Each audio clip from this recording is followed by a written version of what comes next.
بسم اللہ الرحمن الرحیم۔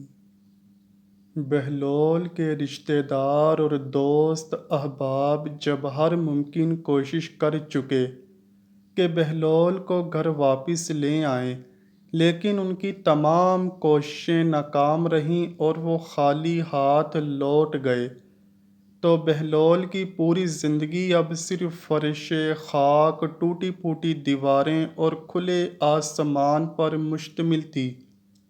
وہ دنیاوی آرام و آسائش سے بے نیاز ہو چکے تھے۔ دنیا کی نعمتوں سے انہوں نے منہ موڑ لیا تھا۔ رشتوں اور قرابتوں کی پرواہ اب انہیں نہیں رہی تھی۔ وہ سادہ اور معمولی خوراک پر گزارا کرتے اور ننگی زمین پر اپنے بازو کو تکیہ بنا کر پرسکون نیند سوتے۔ بچوں سے انہیں بے حد لگاؤ تھا، کیونکہ بچوں کی معصومیت اور خوشیاں انہیں بہت بھاتی تھیں۔ وہ گھنٹوں بچوں کے ساتھ کھیلتے اور ان کے ساتھ بچگانہ حرکتیں کرتے رہتے۔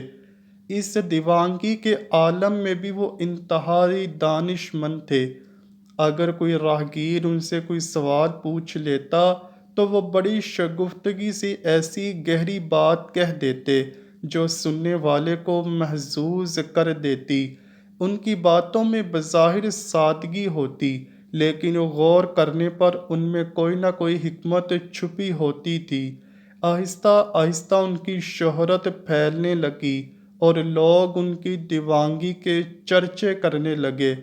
سب حیران تھے کہ یہ کیسا پاگل ہے جو دانش مندی کی باتیں کرتا ہے اور لوگ اس کی باتوں سے لطف اندوز ہوتے ہیں۔ ایک دن ایک بد کردار شخص نے بہلول کا مذاق اڑانے کی نیت سے ان سے پوچھا، اے وہب، کیا تم نے کبھی شیطان کو دیکھا ہے؟ میرا بہت دل چاہتا ہے کہ میں شیطان کو دیکھ لوں۔ بہلول نے فوراً اس کی نیت بھانپ لی اور چٹپٹے انداز میں جواب دیا، اچھا، تیرے گھر میں آئینہ تو ہوگا، اگر نہیں تو صاف پانی میں اپنا چہرہ دیکھ لینا، تجھے شیطان کی زیارت ہو جائے گی۔ یہ سن کر وہ شخص شرمندہ ہوا اور وہاں سے بھاگ کھڑا ہوا۔ بہلول اپنے دل کی موج میں جہاں چاہتے پہنچ جاتے اور جسے چاہتے اپنے شگفتہ جملوں سے آئینہ دکھا دیتے۔ انہی دنوں کوفہ کے گورنر اسحاق بن محمد صبا کے ہاں لڑکی پیدا ہوئی۔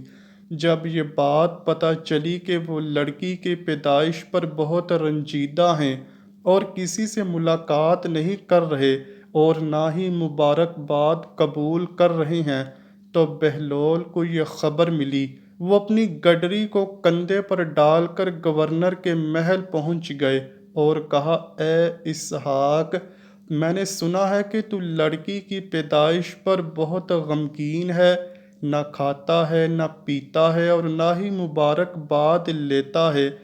اسحاق نے افسردگی سے جواب دیا، تو کیا کروں؟